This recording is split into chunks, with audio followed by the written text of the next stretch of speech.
கூலி டைரக்டர் லோகேஷ் கனகராஜ் இயக்கத்துல நம்ம சூப்பர் ஸ்டார் ரஜினிகாந்த் அவர்கள் நடிச்சு இப்போதைக்கு தியேட்டருக்கு வர காத்துக்கிட்டு இருக்க ஒரு பிரம்மாண்டமான ஆக்ஷன் திரைப்படம். இப்போதைக்கு இந்த திரைப்படத்துக்கு உலக அளவில் ஒரு மிகப்பெரிய எக்ஸ்பெக்டேஷன் இருக்கு.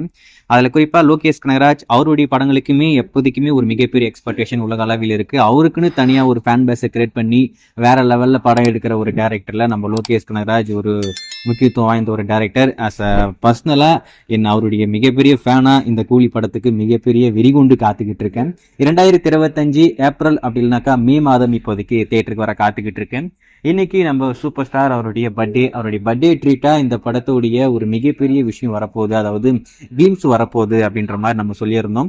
ஆனா அபிஷியல் அப்டேட் எப்படா வரும் அப்படின்ற மாதிரி எல்லாரும் மண்டே சுரிஞ்சுக்கிட்டு இருந்தோம். ஃபைனலா வந்துருச்சு.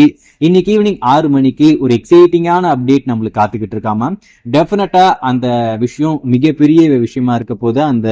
6 மணிக்கு அந்த அப்டேட் வந்ததுக்கு அப்புறம் இந்த படத்தோட எதிர்பார்ப்பு அப்படின்றது டபுள் ட்ரிபிள் மடங்கு ஆயிடும். அதுல மட்டும் எந்த ஒரு மாற்றமே இல்லை. இந்த படம் டெஃபினட்டா நம்ம சூப்பர் ஸ்டாரோட கெரியர்லயே ஒரு மிகப்பெரிய ஹிட் ஆகக்கூடிய ஒரு படமாகவும், தமிழ் சினிமாக்கு அந்த 1000 கோடி அப்படின்ற விஷயம் ரொம்பவே சஸ்பென்ஸா ரொம்பவே எதிர்பார்ப்பா எல்லாரும் காத்துக்கிட்டு இருக்காங்க. அந்த எதிர்பார்ப்பை இந்த படம் பூர்த்தி பண்ணும் அப்படின்ற மாதிரி எதிர்பார்க்கப்படுது.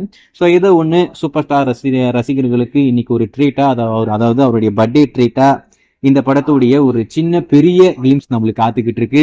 அந்த கிளிம்ஸ் 6 மணிக்கு வெளிவரப்போது. ராக் ஸ்டார் அனிருத் அவருடைய பேக்ரவுண்ட் ஸ்கோர்ல அந்த கிளிம்ஸ் நல்லா இருக்கும். வெயிட் பண்ணி பார்ப்போம். அது வெளியே வந்ததுக்கு அப்புறம் அதை பார்த்துட்டு அது எப்படி இருக்கு அப்படின்னு சொல்லிட்டு நான் கண்டிப்பா அப்டேட் பண்றேன்.